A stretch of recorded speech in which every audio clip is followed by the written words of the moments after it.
આ 6 પ્રકારની જમીન ક્યારે પણ નહીં ખરીદવી જોઈએ.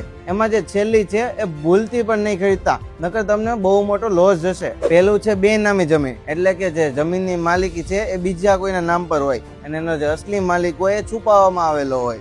બીજી છે ડિસ્પ્યુટેડ લેન્ડ, એટલે કે એવી જમીન જેમાં કોર્ટ કેસ ચાલતા હોય કે પરિવારના વાદ વિવાદો ચાલતા હોય કે જમીન પર કોઈ કબજો કરી લીધો હોય, એટલે કે આવી જમીન ક્યારે પણ નહીં ખરીદવી જોઈએ.